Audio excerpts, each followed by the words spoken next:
Saludos, soy la licenciada Marien Méndez Acevedo de Taller Jurídico Educativo.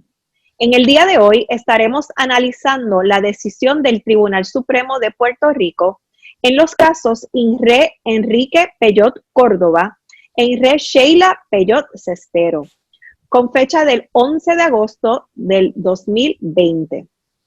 Estaremos analizando este caso desde la perspectiva académica a la luz de la educación jurídica continua, integrando los temas de ética profesional, específicamente el cobro de honorarios en casos laborales y los procesos disciplinarios contra abogados.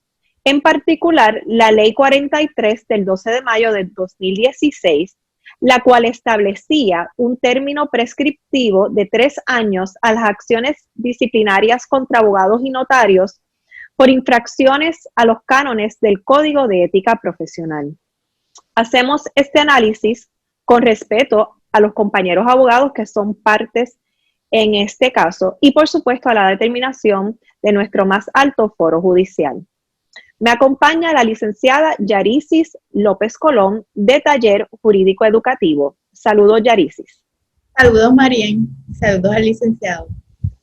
Saludos a ambas. Saludos y gracias por darme la oportunidad para hablar de este caso tan importante que pues, ciertamente no sabíamos cómo se iba a resolver y ahora sí podemos analizarlo en más detalle para evitar cualquier tipo de controversia subsiguiente con cualquier colega que tenga una situación parecida. Así es. Le damos las gracias al licenciado José Enrico Valenzuela Alvarado, quien ha sido recurso de Taller Jurídico Educativo y en este caso en particular fue abogado de los abogados querellados, lo cual nos provee una perspectiva desde el interior de los procesos y controversia, desde lo que le permite la ética profesional, poder compartir con nosotros con este propósito educativo. Licenciado Valenzuela, gracias por estar con nosotros nuevamente. Quisiera entonces que nos dé un detalle sobre los hechos que dieron base a esta queja ante el Tribunal Supremo. En esencia, pues, para dar una introducción, como usted muy bien señala, esto es para propósitos estrictamente educativos. Aquí no se pretende ni revertir, porque obviamente no se puede, ni tampoco divulgar información que sea privilegiada o que tenga que ver con la relación abogado-cliente. Así que, habiendo dicho, ¿verdad?, esas advertencias, por decirlo de alguna manera, este foro, pues, para informar y analizar en detalle esta decisión.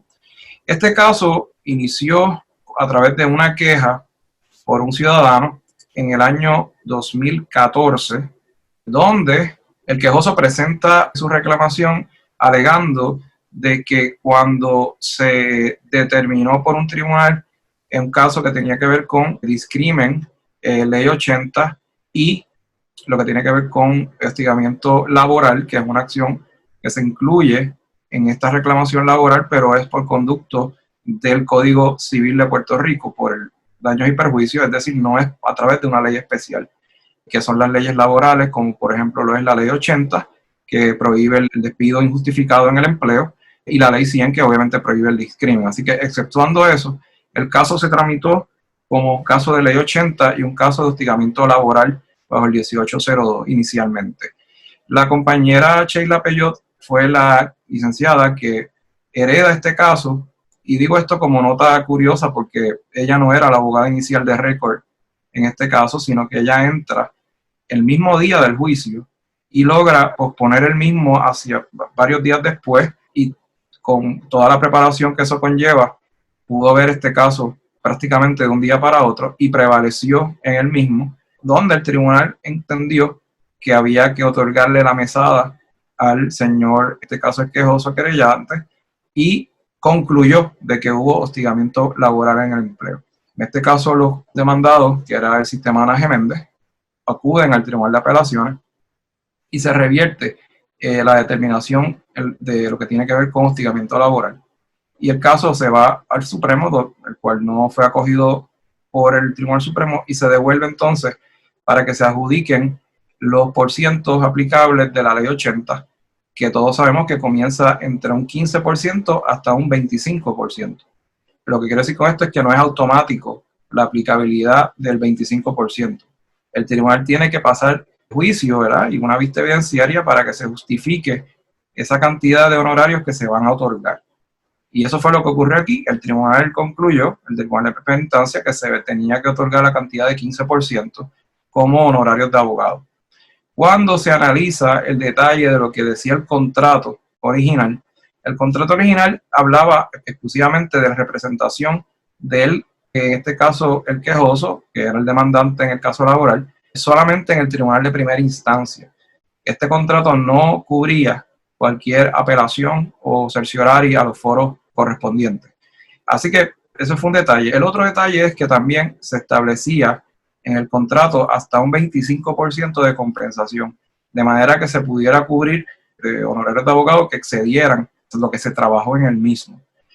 Ahí es que surge la controversia, porque al tribunal conceder 15%, cuando se le indica al señor querellante de que se hicieron unas apelaciones y que se incurrieron en gastos de honorarios de abogado, porque él solicitó que así fuera, se trató de llegar a un punto medio entre las horas que se habían trabajado en esos recursos apelativos, tanto en el apelativo como en el Supremo, y eso se tradujo entre un 15 hasta un 25%, de manera que ese 10% adicional cubriera esos gastos apelativos por honorarios de abogado.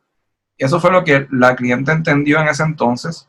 El querellante aceptó esa condición, se emite el pago finalmente y se le hace el cheque a nombre de este querellante y él voluntariamente le entrega a la licenciada Sheila Peyot Cestero la cantidad, ¿verdad?, que correspondía al 25%. El señor licenciado Enrique Peyot Córdoba, hay que señalar que en ningún momento estuvo y ni tan siquiera recibió algún pago por las gestiones que hizo como abogado ayudando a su hija. Simplemente compartía oficina con su hija y pues por razón de ser su hija pues la ayudaba en este tipo de casos por su experiencia en los casos laborales. Y obviamente también hay que señalarle que el señor Enrique Peyot Córdoba es un distinguido abogado que tiene una carrera exitosa de muchos años en la profesión legal y ha brindado junto con su hija asistencia en los casos para pro bono y otras organizaciones que tienen que ver con ofrecer asistencia legal a personas de escasos recursos. Así que lo que quiero decir con esto era que son personas muy competentes, que saben lo que están haciendo y lograron prevalecer en este caso. Una vez eso ocurre, el querellante presenta su queja, argumentando de que el 10% que se le cobró adicional o que se le sacó de su cheque no correspondía a lo que dice la ley 80, específicamente sobre los honorarios de abogado, de un 15 a un 25%. En ese entonces se le comunica al señor Camacho, que es el querellante, sobre la intención de poder llegar a una transacción. Él dice que no, presenta entonces la queja formal, se procede a la contestación de la queja, siempre haciendo la salvaguarda de lo que mencionamos al principio, de que había un contrato que establecía 25%, de que inclusive si se contaban las horas que se invirtieron en apelativo y supremo, se iba inclusive a exceder la cantidad de honorarios que se supone que le corresponden a los abogados, y que por tal razón se llegó voluntariamente a esa cantidad y él fue el que accedió a ello. Esa fue la contestación a la queja inicial. El procurador general solicitó más información sobre esto, se contestó todo lo que preguntó el procurador e inclusive se llegó a un punto de hacer una oferta de sentencia, que todos sabemos que en los casos civiles eso corresponde a básicamente decir, mire, no estoy reconociendo ningún tipo de daño ni responsabilidad, pero esta es la cantidad que si usted no la acepta y usted pierde el caso porque le dan una cantidad menor o no le dan nada, pues entonces usted podría argumentar temeridad y obviamente recobrar honorario y costa por haber sido parte prevaleciente en el caso. Esa opción se le ofreció con la cantidad tal y como la que él estaba cuestionando, que era el excedente del 10%, y el caballero no quiso aceptar esa oferta. Inclusive se hizo a través de un cheque de gerente, se iba a hacer todo el proceso. El procurador general inclusive se vio también inclinado a que era una opción viable, pero el caballero simplemente no quiso y obviamente pues insistió en continuar con la queja. La queja en el informe inicial del procurador recomienda que sí, de que se puede probar con prueba clara, robusta y convincente de que hubo unas violaciones al canon 24 y al canon 38. Todos sabemos que el canon 24 es el canon que tiene que ver con los honorarios de abogado. El canon 38, pues, tiene que ver con lo que es la dignidad de la profesión. Y el canon 25 también está relacionado a lo que tiene que ver con los cánones de ética, que es lo que tiene que ver con los contratos y todo lo demás. La defensa principal de nosotros era utilizar la doctrina de quantum merit, que todos sabemos que la doctrina de quantum merit significa, en palabras sencillas, igual paga por igual trabajo. Esta doctrina se ha reconocido a nivel de Estados Unidos y a través del Tribunal Supremo de Puerto Rico, de que cuando no hay algún tipo de contratación específica, uno puede demostrar como abogado las horas que fueron invertidas en el caso y que tú seas adecuadamente compensado por ello. Es una doctrina en equidad que básicamente viene de la jurisprudencia estadounidense. Así que pues esa fue nuestra defensa. Obviamente el contrato que voluntariamente él había suscrito y las acciones afirmativas del propio querellante, que es José Querellante, de voluntariamente acceder a esta situación y también haber solicitado que fueran mis clientes a los foros apelativos correspondientes. Esta parte, pues, ¿verdad? En mi interpretación, pues considero que se penalizó fuertemente a los abogados por haber accedido a una petición de un cliente. Así que se aprendió con esta situación primero, que a los contratos cuando se limitan a un foro primario, usted si va a acceder a un foro superior, entiéndase apelativo, tiene que obligatoriamente crear un contrato de servicios profesionales distinto que sea basado en las horas que se van a invertir. Esto, ¿por qué lo digo? Porque aquí el Tribunal Supremo concluyó, ¿verdad? Vamos a ir más en detalle con lo que es la opinión, pero concluyó de que la ley especial que provee esta limitación de honorarios de abogados no se puede violentar por un contrato de servicios profesionales. Pues si no se puede violentar por un contrato de servicios profesionales, pues uno puede entonces limitarse a el foro primario, que es el que inicialmente va a ver el caso, y en la situación de que haya algún tipo de apelación, renegociar con un contrato nuevo que sea cónsono con estas limitaciones, ya sea por tramitarlo pro bono, porque según la opinión eso es lo que da a entender del Tribunal Supremo de Puerto Rico, o tratar de limitarlo a unas horas específicas que se trabajen y que la persona, que si quiere acceder a ello, pues las pague. Pero tiene que ver exclusivamente con el proceso apelativo de Tribunal de Apelaciones y el Supremo de Puerto Rico. Es la única, ¿verdad?, recomendación que se puede dar, pero no puede dejarlo a la merced de un contrato verbal, de que si la persona lo pide, uno lo hace, y también hay que hacerlo dentro del término de los 30 días, porque si usted obviamente viene el día 29 y le dice, mira, vamos a apelar o no, y firma aquí, etcétera, pues se va a hacer mucho más complicado. Así que la decisión en esos aspectos se queda, diría yo, vacía, y va más al detalle de la defensa que también trajimos en la contestación a la queja y en la contestación a la querella, de que se limita la decisión a hablar sobre lo que tiene que ver con la prescripción, que fue una ley que se aprobó en el año 2016, la ley número 43 del 12 de mayo, la cual establecía un término prescriptivo de 3 años en las acciones disciplinarias contra abogados y notarios por infracciones a los cánones de ética profesional. El Tribunal Supremo, por voz de la juez Anabel Rodríguez, concluye de que esta ley número 43 del año 2016 es inconstitucional por infringir el poder inherente del Tribunal Supremo en la reglamentación de la profesión legal. Básicamente, toda la determinación va basada a declarar inconstitucional esta ley, pero no va al detalle de las preocupaciones que hablé al principio sobre lo que conlleva el contrato de servicios profesionales y las circunstancias particulares si uno tiene que ir a los foros apelativos. Y esa parte todavía no está clara en la decisión. Me parece que debieron también abordar estas controversias porque al día de hoy sigue sin estar claro si uno puede cobrar o no esos honorarios por llevar una apelación, aparte de lo que te puedan conceder en una reclamación laboral en el foro primario. No sé si me explico. O sea, al día de hoy no está 100% escrito en blanco y negro si uno puede cobrar adicional por llevar esa apelación o porque te llevaron en apelación a el Tribunal de Apelaciones o el Tribunal Supremo de Puerto Rico, y eso no se paga o no se cobra, hay que hacerlo pro bono, y uno se tiene entonces que limitar a lo que es el 15 o el 25% que establece la ley especial. Esa parte, lamentablemente, la decisión no está clara. Simplemente se limitan a lo que ya mencioné, que tiene que ver con la ley número 43, declarando inconstitucional este término prescriptivo, y basándose en que el contrato no debió haber incluido esa cláusula de 25%. Tengo una pregunta, licenciado. Usted menciona cosas que el caso no dejó claro.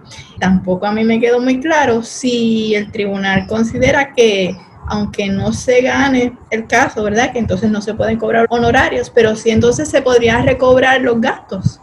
Esa es una muy buena pregunta, porque uno siempre va a tener que deslindar o dividir en los contratos lo que conlleva los honorarios y los gastos.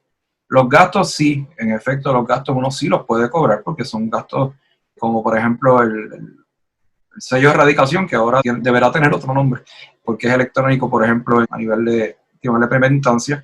Todos sabemos que si uno va en apelación o el cerciorario uno tiene que pagar, parece que son $90. Esos son gastos, esos no son honorarios. Así que la recomendación es que a todos los compañeros abogados siempre separen en una lista de gastos lo que sí se le puede cobrar al cliente. Lo que está en controversia, que está en la determinación, tiene que ver exclusivamente con los honorarios. Así que por eso hay que ser bastante claro en qué conlleva hacer los gastos. Los gastos, pues todos sabemos que el Supremo ha reconocido de que conlleva, por ejemplo, las copias, mensajería en algunas ocasiones, obviamente el sello de erradicación y otros gastos que ya han sido reconocidos por el propio Tribunal Supremo. Otra duda que me surgió luego de leer el caso, yo digo, bueno, pero entonces, ¿puedo suscribir un contrato de servicios profesionales cuando estoy llevando a cabo un caso laboral o no? También me parece que es algo que no quedó claro en la decisión. Definitivamente sí, hay que hacer un contrato de servicios profesionales bien detallado, especificando la cantidad que se vaya a establecer de honorario de abogado, que va a ser determinada por un foro una vez se adjudique la controversia. Lo que quiero decir con esto es que no es automático, que tiene que someterse al Tribunal de Primera Instancia para que ellos determinen qué cantidad aplicable de por ciento va a ser la cantidad de honorario, distinto a la cantidad de compensación por despido injustificado. Esto porque lo que pretende la ley especial es, en su momento cuando se hizo, proteger la cantidad de mesada que vaya a recibir un empleado y que eso no se interfiera con los honorarios. Lo que se quería también evitar es que sea el abogado el que se beneficie y no sea el empleado. Claro, esta legislación es una legislación de avanzada, pero ya han pasado, ¿verdad?, varias décadas desde su aprobación, y obviamente vemos cómo choca esa ley especial con los cánones de ética, porque al día de hoy el mundo ha cambiado, la economía es distinta. De igual manera, pone en una situación precaria a los abogados porque no van a querer entrar a ver estos casos sabiendo todas las limitaciones que esto conlleva. Y eso pues afecta a las representaciones legales de los trabajadores porque no van a conseguir abogados y van a tener que hacerlo por derecho propio. Y eso pues también crea un problema que me parece que se tendría que legislar, exceptuando lo que el Tribunal Supremo dice que no pueden tocarse los cánones ni nada que tenga que ver con la cuestión ética. Pero me parece que sí se puede legislar en Cámara y Senado por lo que tiene que ver con la fijación de los honorarios, ya sea o subiendo la cantidad de por ciento, porque sabemos que, ¿verdad?, la economía no está bien, pero esta ley se hizo hace mucho tiempo atrás. Tratar de hacer entender a un abogado que solamente se puede ganar un 15% de un caso laboral que puede tomar meses como años, si no se vio por un proceso sumario, realmente desincentiva a la clase trabajadora a poder hacer sus reclamos de derecho laboral. Y yo creo que tanto la legislatura como en este caso el Ejecutivo tienen que hacer algo al respecto para poder garantizar los honorarios de abogados, como ocurre en otras jurisdicciones, como por ejemplo en los casos de quiebra a nivel federal y en los casos de inmigración en algunas instancias. porque lo que se busca es precisamente darle acceso a la gente a la justicia. Y esta decisión, lamentablemente, lo que está haciendo es todo lo contrario, desincentivando a la gente a que lleve estos casos y a que los abogados obviamente no quieran verlos. Volviendo un poco entonces a la ley 43 que se discutió al inicio, ¿verdad? Que pretendía poner un término prescriptivo para las acciones o querellas disciplinarias contra los miembros de la profesión legal, que el tribunal determinó que esa ley debía tenerse por no puesta. La ley lo que hace es enmendar un artículo del Código Civil y dijo que esa adición debía tenerse por no puesta. Quisiera que nos hablara sobre el fundamento, ¿verdad? El contexto en el que se da esta ley, porque es que la Asamblea Legislativa entendió apropiado aprobarla y por qué entonces, en contraposición, viene entonces el Tribunal Supremo y determina que esa ley interviene con sus funciones. Sí, como ustedes saben, llevo ofreciendo cursos con ustedes desde hace mucho tiempo atrás y la mayoría de todos los cursos que he ofrecido son de ética profesional. Y obviamente las personas que toman el curso, al igual que este servidor, pues siempre he tenido esa preocupación de que no hay un término definido como en otros estados y en otros países del mundo para llevar reclamaciones en contra de los abogados. Lo que significa que al día de hoy, incluyendo, ¿verdad?, después de esta determinación, pasan 25 o 35 años, a usted le pueden radicar una queja ética por algo que ocurrió hace 35 o 25 años atrás. Esto suena, diría yo, inaudito, suena en violación al debido proceso de ley, porque todos sabemos que los procesos disciplinarios contra los abogados tienen un carácter que se denomina cuasi penal. Así que hay que darle todas las garantías del debido proceso de ley a cualquier abogado que sea encausado por una querella ética. ¿Y por qué? Porque el propio Supremo, igual que el Tribunal Supremo de Estados Unidos, han concluido de que la profesión legal es obviamente personalísima. Usted no la puede ni vender, ni heredar, ni nada de eso. Es algo que es su sustento, con lo cual usted ha invertido mucho tiempo para poder tener esa profesión. Así que cualquier regulación de cualquier profesión, cuando se te somete para despojarte de ella, tienen que haber una garantía del debido proceso de ley, tanto en su modalidad sustantiva como en su modalidad procesal. Esa es la dicta ahora mismo, pero al comparar eso con no tener un término prescriptivo, pues chocan ambas situaciones, porque es bien difícil poder uno plantear una queja ad perpetuum, sin ningún tipo de limitación de tiempo ni espacio, y tratar de pretender decir que eso no viola el debido proceso de ley, pues yo lo veo bien difícil. Porque si usted lleva un caso penal y usted, por ejemplo, te radican en el año 2020 y el caso se viene a ver en el 2040 y la persona sale culpable, ciertamente crea mucha sospecha, ¿verdad? Porque ha pasado mucho tiempo, los testigos mueren, la evidencia se pierde, los testigos a veces no quieren cooperar, o si cooperaron después no quieren, pueden pasar muchas cosas. Así que por eso siempre dicen que la justicia tardía no es justicia, ¿verdad? Eso no hay que ser abogado para plantearlo de esa forma. Y aquí me parece que lo que ocurrió fue algo similar, y por eso se aprobó en la Cámara de Representantes por en aquel entonces el representante que fue quien presentó el proyecto, José Báez, y el señor gobernador eventualmente lo aprueba, se aprueba en el Senado y se finaliza en el 12 de mayo de 2016 en una de las últimas sesiones que hubo de ese cuatrenio. Así que al haber hecho esta legislación, el Tribunal Supremo del saque emitió un comunicado diciendo que los que tienen el poder inherente de la profesión legal son ellos, de que en su momento van a declararlo inconstitucional, o sea, lo adelantaron. Pero si uno se pone a mirar hacia atrás, en el año 2013, específicamente el Tribunal Supremo envió unas comunicaciones a todos los abogados con un proyecto de enmiendas a los cánones de ética y un proyecto de reglas para procesos disciplinarios. Estamos hablando del año 2013. En el año 2016 es que se aprueba esta legislación. Y estamos en el 2020, cuando entonces viene la determinación del 11 de agosto del 2020, donde se declara inconstitucional, pero al día de hoy no hay ningún término de prescripción, ni mucho menos alguna discusión que tenga que ver con los cánones de ética, enmendarlos y atemperarlos a la realidad que estamos viviendo. Eso no ocurrió, ni ha ocurrido. Y eso es lo que realmente preocupa. Por eso es que estoy aquí al frente de ustedes tratando de explicar la decisión, porque aunque fue una decisión adversa, que les admito que me dolió mucho porque ha sido el único caso que he perdido, ¿verdad?, de esta naturaleza.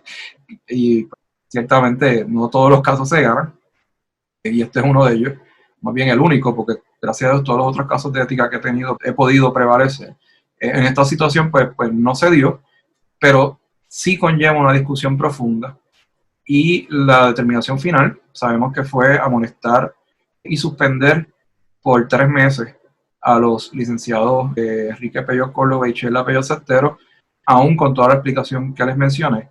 Se solicitó una reconsideración, no entrando en la situación de la prescripción, reconociendo de que ya el Tribunal Supremo fue bien contundente en decir que ellos son los que tienen el poder inherente para reglamentar la profesión legal, sino que más bien se hizo la reconsideración basada en que el derecho pues obviamente no estaba claro, y al no estar claro el derecho tiene que haber una inferencia favorable para en este caso los querellados, y más aún cuando han cooperado con asistencia legal pro bono y otros proyectos del Colegio de Abogados de manera gratuita en servicio y en beneficio de la sociedad civil. Sin embargo, eso no fue acogido por el Tribunal Supremo y se sostuvo la suspensión de 3 meses. Luego de haber visto los hechos, la determinación del Supremo, lo que resolvió sobre los honorarios en casos civiles y en casos particulares laborales, ¿cuáles serían las recomendaciones que usted podría darle a los compañeros abogados y abogadas prospectivamente a la luz de lo resuelto en este caso? Sin importar qué caso, ¿verdad?, de qué tipo de naturaleza sea, me refiero más a los casos civiles porque es lo que yo manejo. Casos criminales pues tienen otro tipo de particularidades.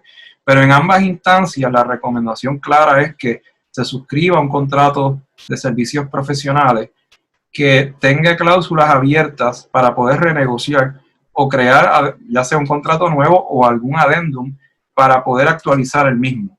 ¿Por qué digo esto? Porque los casos, o sea, aquí no hay manera de poder predecir el resultado en un caso legal. Esa es la realidad. Y los que estamos obviamente en la profesión práctica privada, pues vivimos el día a día. Si comparamos nuestro rol con los de los jueces o los fiscales, por ejemplo, ellos sí tienen un salario asignado. Es un salario que ellos van a recibir mientras estén trabajando en la rama judicial o en este caso en el Departamento de Justicia si son fiscales. Pero los que estamos en privado no aplica de esa manera. Así que, por ende, tenemos que autoprotegernos, ya sea obviamente con contratos que sean bien específicos a las particularidades de cada caso y que sean dinámicos, que sean contratos que se puedan enmendar. De manera que si usted ve algún error o surge alguna situación que usted tenga que apelar interlocutoriamente o inclusive también no mezclar costas con honorarios, como también puede ocurrir, se exige entonces que un contrato sea detallado y que tenga unas cláusulas bien particulares para evitar este tipo de controversia. Esa sería la recomendación más importante, y la otra obviamente es mantenerse al día con la jurisprudencia que está circulando del Tribunal Supremo de Puerto Rico, porque los cánones, como mencioné, no han sido enmendados, tampoco hay movimiento en el bullpen para que así vaya a ocurrir. Así que hay que mantenerse al día con estas cápsulas, obviamente, y con la jurisprudencia que interpretan los cánones, porque ahí es donde uno ve el alcance de lo que dice el Tribunal Supremo. Ahora el Tribunal Supremo nos está diciendo de que ellos tienen el poder inherente de regular la profesión legal. Es algo sumamente amplio. Hay que ver el alcance que eso tiene. Mi interpretación es que es un alcance bastante grande, que a veces hasta podría ser peligroso. Así que por tal razón hay que tener mucho cuidado con la relación abogado-cliente y la contratación y tratar de prever cualquier circunstancia que pueda haber en ese contrato. Licenciado, agradecemos muchísimo que haya compartido con nosotros no solo, ¿verdad?, lo que es el caso como lo vemos desde afuera, sino también con algunas de las interioridades que usted nos puede compartir, siempre respetando lo que es la relación abogado-cliente con sus clientes. Agradecemos también su disposición siempre para cooperar con nosotros, y también a la teleaudiencia que nos acompaña en la tarde de hoy. Agradecemos muchísimo. Muchas gracias a ustedes y cuenten conmigo siempre. porque lo que queremos es que la profesión sea mejor de lo que es y tener los recursos para ello. Si nosotros los podemos brindar, entiéndase taller jurídico, con mucho gusto, para siempre mejorar nuestra profesión. Gracias. Gracias a ustedes. A quienes nos ven y nos escuchan hoy, les recordamos que para cualquier duda o pregunta pueden comunicarse con Taller Jurídico Educativo vía correo electrónico a seminarios@tallerjuridico.org, al teléfono 787-800-2666. También tenemos nuestra página web, tallerjuridico.org, y nos encuentran en las redes sociales como Taller Jurídico Educativo. Al licenciado también, si gusta dejarnos saber cómo se le puede contactar. Y pueden entrar a la plataforma digital en la página web www.valenzuelalaw.net. Ahí pueden acceder a Facebook, Twitter, Instagram y otras, ¿verdad?, intervenciones que se han hecho en los medios de comunicación, y más que nada pues también en la página de Facebook licenciado José Enrique Valenzuela, y en Twitter @licenciado Valenzuela. Gracias. Gracias.